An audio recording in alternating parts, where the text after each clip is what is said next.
Hi there guys, welcome to today's live stream. We're going to be talking about how to get your back in shape. Hopefully you're going to find it really interesting today. We're going to talk about quite a lot of stuff. I've got a brief overview on the board behind me so you guys can see what we're going to cover, and we're going to it in a reasonable amount of detail today, so hopefully you can get tons out of it and then go through to the question and answer at the end of the stream. So have any questions ready and do go through those. And today we have a special guest, which is awesome. I brought the spine in, so hopefully we'll be able to give you guys some much more engaging and helpful sort of examples using the spine today. So if you do have any questions at the end, we'll go through those. So just as a sort of a brief overview, we want to talk through first, help you understand your back. That's really, really important in how it goes out, so to speak, and just a brief overview of that, because the better you understand things, the better you'll do. I want to talk about why we're a little bit more vulnerable right now, just given everything that's going on with the lockdown, and just so you can understand that and hopefully not fall into some of those easy traps. Then we'll go through the phase one, how it works, and then go through why it works, why some of this works in a little bit of detail with a few examples. And then finally, how can you get the most out of the back in shape protocols. There's obviously the free basic version. There is a premium version, which is £15 a month, but the basic one is there. Why we put that out, I'll touch on that later, because there's a few issues that we needed to resolve, and putting this out there really, I think, helps a lot of people. So first and foremost, I want to help you understand back pain. And we've got the spine here to do that. So if you've seen any of our other videos before, then you'll know what is essentially causing back pain. But first and foremost, the function of your spine is to load bear. It's there to absorb shock like a spring. It's got a nice smooth curve to it, bending backwards. This is the back. Your belt or trouser line might sit here. The two little dimples on the base of your spine are right down here. Now, just as a little side note, and we'll try not to go off into a full lesson on the spine here for you guys, but these two little dimples, commonly people will feel pain like right down here, okay, or even sometimes a little bit lower, and say that's where the problem is. But this is where the sacrum is. Your spine actually starts a good bit higher up. The last lumbar sacral junction here is a good bit higher up than where commonly the pain is, and it classically refers just down to this area. So sometimes this is one of the things that patients note when we're doing the laser, for example, is we're focusing a little bit higher than where the pain necessarily is, because we're trying to target the source of the problem rather than just where it hurts, which is an example of this would be sciatica. With calf pain coming from here, you wouldn't be treating the calf, or if you would, you won't get too far with that. And the role of this back here is really to absorb shock. And it fails when too much pressure goes through the spine, either repetitively over a period of time, say for example the last few weeks when we've been sat down in that sort of position there, flattening out that curve and putting substantial pressure through your discs, or if there's been sort of a one-off injury where we've put a lot of pressure through that spine in one particular go, and that's led to the failure of the soft tissues, maybe a bit of inflammation around those discs and around the sort of the spaces here where the nerves come out, and that's led to irritation of those nerves and the resulting symptoms of things like sciatica. So that's sort of how your back works. We often talk about it, or I talk about it when we're talking in these videos about comparing it to an ankle. Now, there's lots of ligamentous and tendinous structures in here, and when you injure things like the discs, they are ligamentous primarily. It's the annulus fibrosus, which is the outer ring, that invariably gets irritated and then leads to inflammation in that area. The muscles obviously sit over the top here, but we often talk about comparing this to an ankle or a swollen ankle. If you've sprained the ligaments on your ankle, and we all know what happens if you leave that ankle for a few minutes, or 10-15 minutes when you get back in the house. It creates a lot of inflammation, and the ankle swells up a lot. Now, in the ankle, there's no limitations on the space other than the elasticity of the skin. But in the case of the lower back, that happens in these tiny little holes here, which are bounded by bony margins with a nice soft little nerve on the inside. So if the inflammation swells up even half as much as something that might happen in your ankle, it's going to create potentially a lot of pain. And sometimes these pains can be disproportionate to the actual severity of the injury, and back pain can be quite disabling as a result. So thinking of your lower back and how you'd approach treatment to it as that of an ankle or a sprained ankle sometimes can be quite helpful, because it immediately means you don't make some of the mistakes that people often make when it comes to lower back. Now, the next one we wanted to cover was, why are we a little bit more vulnerable right now? And you'll see that on the example here, we've got this spine, it's got this nice smooth curve going through it. that helps to act like a spring, so it absorbs shock. You notice when I do that, all of those joints bend in unison with one another to absorb that shock. So the curve itself deforms under loading rather than the individual structures.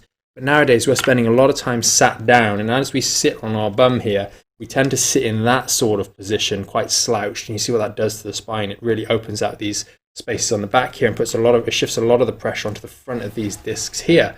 And that, as you can see quite clearly, stretches this distance here compared to that. So the notion that we need to stretch our lower back to alleviate the tension there when we've been sat down all day is really nonsensical. And I've used the example before with the band, etc.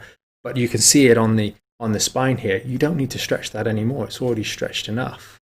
And then this again explains why I was speaking to a lady who was finding it rather difficult right now to stand up because of the pain. And unfortunately, our hands are tied because we can't get into the clinic and do any treatment. So we have to make the best we can with what we've got available.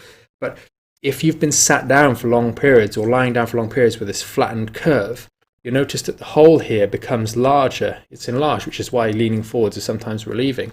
But if we've got a disc injury on the front here, and we're putting more pressure there, when we try and stand back up and make that hole smaller, the inflammation that was filling a space that was this big, now the space constricts, and that puts more pressure back on the nerve and often leads people to try and avoid that pain or that painful position.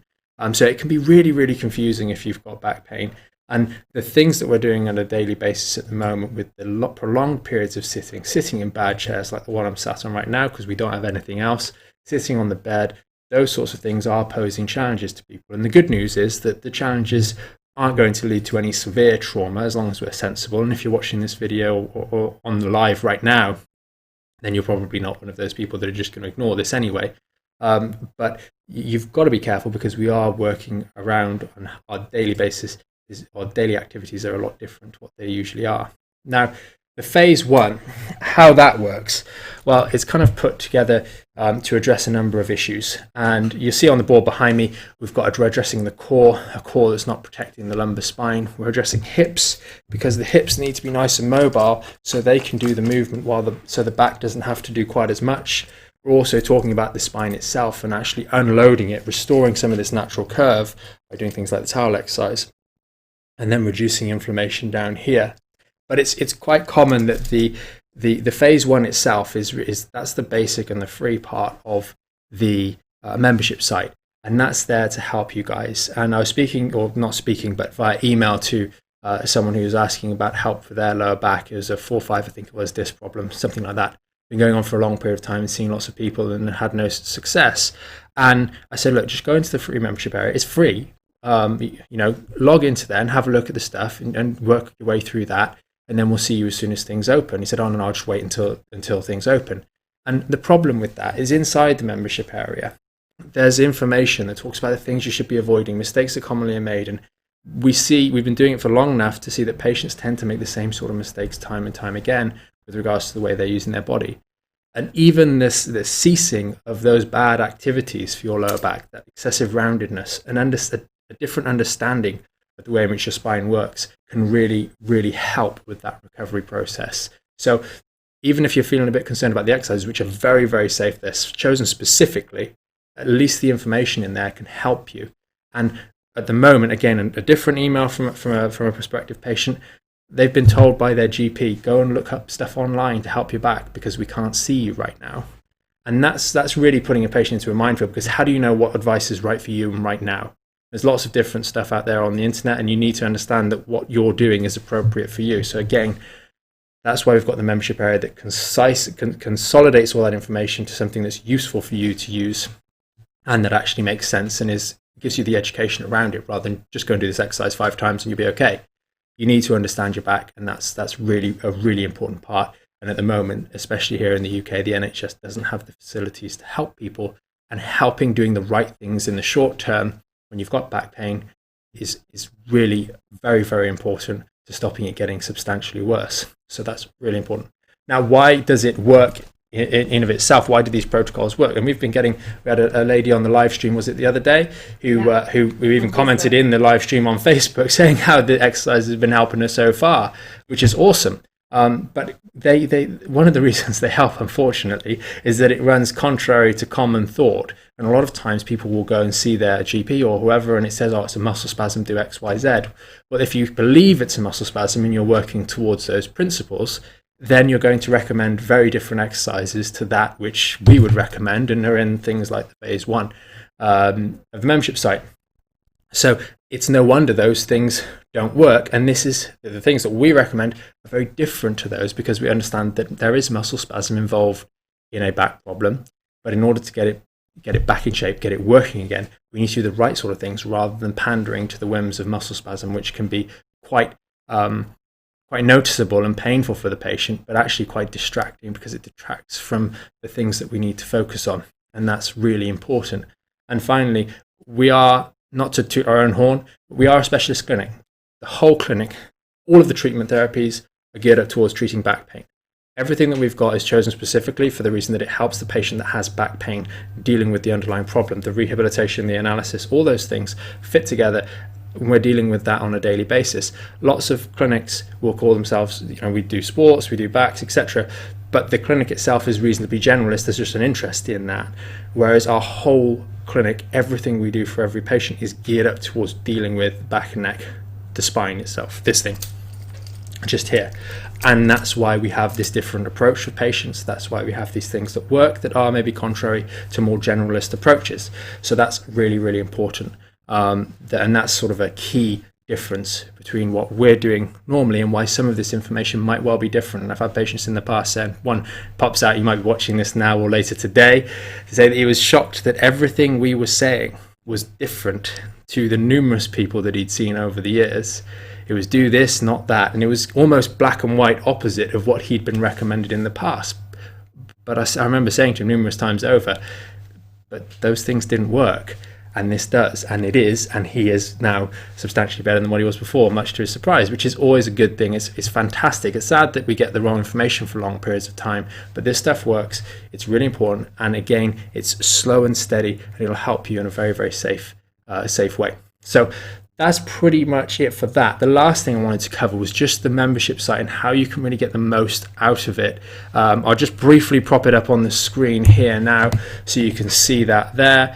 And that is kind of what you get when you log into the membership site. But this bit here is all the information. Then you've got the protocol down here. This is phase 2 and the premium stuff. But this is what will help you right now. And you've got all the extra information on each of the tabs.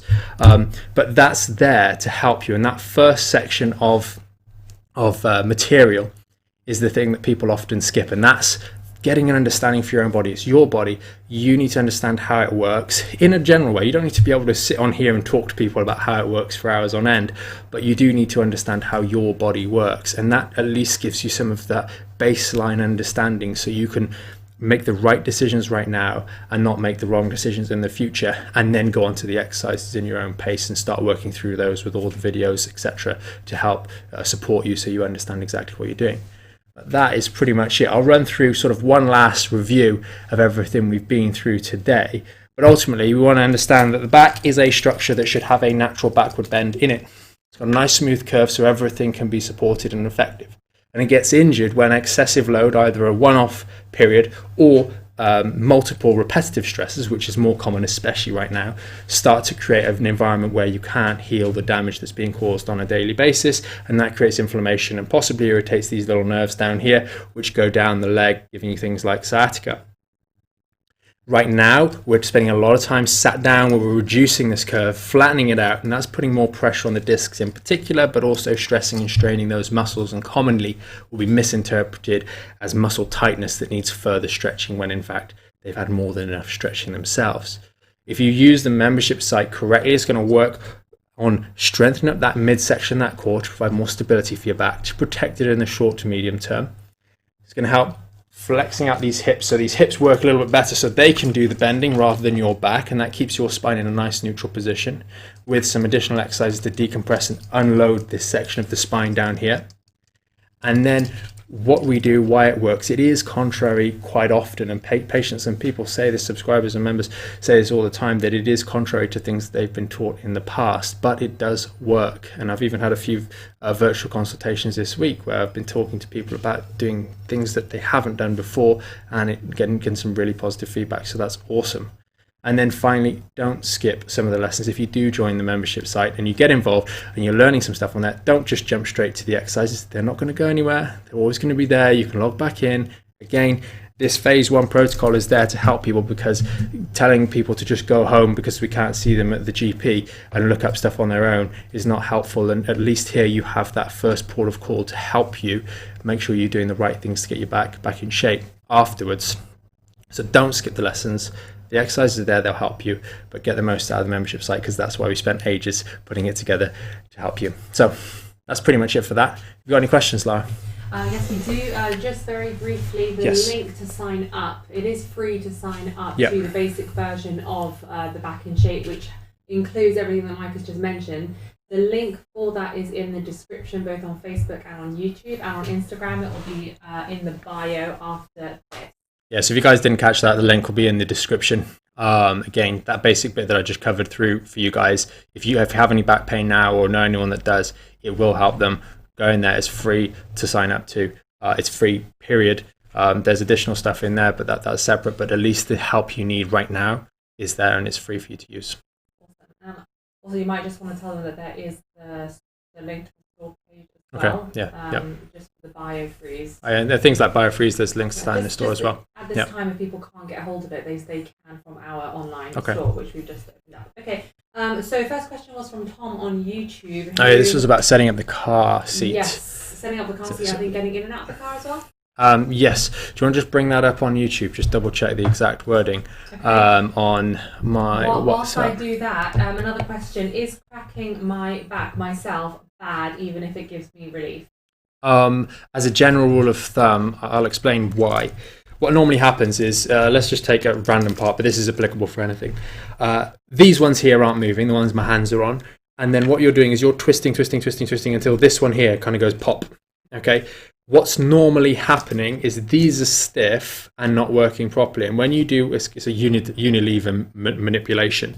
You're just pulling as hard as you can until something goes pop. The problem with this is it's normally the one that's most mobile will eventually pop, and you're not going to be getting to the ones that are actually stiff, which is why one of the reasons why you constantly need to do that. So I'd really recommend you don't do that repeatedly. There's going to be a reason that seizing up is happening, and that need to do the sort of the self-manipulation, and addressing that is going to be more helpful. If, for example, we've been sat all day in that position, you see what happens if these are locked. That one there is kind of in a position where it's opened out a little bit more than it should, and these aren't moving properly. And that's going to create a good degree of tension here in this section, because it's being wound up all day while you're maybe sat down. So going and manipulating that one is just not helpful. It's just going to lead to further stress and strain. And we experience this when we're at university learning things like manipulations. One of the ways that you're practicing is practicing on each other. For example, with the neck, and you're winding people up all day, getting them to that same point that you feel right before you do the manipulation, where it's really, I just need to get it. And that's creating the same effect. So you want to be careful with doing that repeatedly. It's definitely, if something that you've noticed for a long period of time, go and see a professional, see someone who can have a look at you properly and understand why the stress seems to keep focusing at that segment there, because it's better to deal with that than you don't have the need to do it. And you can irritate yourself. You can create a little bit of soft tissue ligament damage, and if you do it enough, you'll start to damage that segment, and it won't be as stable in the medium to long term. So I definitely try and avoid doing that yourself. It doesn't tend to lead to positive outcomes. Okay, brilliant. So Tom on YouTube. Yep. Hi guys, I do a lot of driving for my job. Would you be able to do a video on how to set your car seat to ensure good posture? Yeah, so there's a few things to set it on the car seat itself. So how can you set it up? I've got a few points. First and foremost, make sure you're not too close or far away from the steering wheel, and make sure your back's not slouched back. But the big bit of advice for me that I've heard when I've recommended it to other people comes from the position of the lumbar support. If you actually have a lumbar support, some people make the mistake of putting it way too low. So what it should do, again, we find those two bony bits. You get your bum in the back of the seat. It's how you sit in the seat that invariably is the most important part of it, because you could have the best chair on the planet with all the support and things that you need, But if you sit in it badly, it's going to be terrible for you. So you have the support right here above these bony bits and above most likely your trouser line where the waistline is going to sit. And that's where you're going to have it supporting this lumbar curve so it protects you. That's the best position to be in, rather than in sort of it supporting too low down, because if it pushes in here too much, then it's going to just push your bum forwards, and that's not going to be pleasant either. Again, with things like driving, it's difficult if you're driving day in, day out. I'd try and be fidgety when you're in traffic, move around a little bit more. That way you're not consistently putting the same pressure through the same section of your body in the same way for long periods, because that can lead to discomfort. So I definitely recommend that. But short of that, you just want to have your chair as sort of ish 90 degrees, a little bit of a decline, not too much back. Have the lumbar support in the right place, and if you don't have a lumbar support, use a rolled up towel. That will help a lot, and try and take regular breaks. It is difficult, and obviously it depends on which sort of car you've got as well. Also, does this apply if you fly a lot for work? Yeah, definitely if you're flying a lot for work, if you're in sort of economy seats and those sorts of things. I always recommend, they give you those small little cushions to use. I'd put that in exactly the same position that I just discussed, right here in the lower back. Get your bum in the back of the seat, pop the thing here, and then arch over it, and it'll support that structure in your lower back a little bit more effortlessly. You still do need to sit up straight, but it'll be easier for you to actually manage the longer flight. And again, standard advice, get up and move around. It will be helpful. If you have a little bit of back pain, like right now, maybe not right now, but as soon as we come out of this lockdown and you're having to fly with back pain, if you take your arms and rest them on the seats, on the armrests, when you're about to do takeoff and landing, if there's any turbulence, it'll at least just unload a bit of the spine, so that you're not putting quite as much of your body weight through the spine during the takeoff, landing, and during that turbulence, because that can be really bothersome. The same thing if people are around London here, where they've got lots of the road humps, when people are in taxis, sat down for long periods, constantly up and over the bumps. If you can support your weight on the armrests, that could be really, really helpful, just to at least minimize the degree of irritation of your lower back. What about the level of the seat? Is it better to kind of be in this position so your legs are higher, or do you want to be very it's difficult. It depends, because you have to know your own body. So if you naturally have very, very tight hamstrings, and your hamstrings are pulling your back into that position there, actually having a slight drop back, and the same again would apply to the car. If your hamstrings are too tight and actually maintaining this flatness in the lumbar spine, you might actually need to recline the seat a touch to allow this to be more effective. I probably would say on a flight, there's no harm in doing that, again, as long as you've got the necessary support. Put that little pillow underneath that lower back, and that's really going to help you support the back more effectively during the flight. Any other questions? No, I think that's it for today. Awesome. Yeah, brilliant. Okay, well, thanks very much for watching, guys. Hope you found this video and today's live stream helpful. If you do have any questions, again, put them in the comments and we'll be sure to answer them on the next live stream. And until we see you next time, have a great day. Thanks, guys. Cheers. Cool. I'll actually shut it down.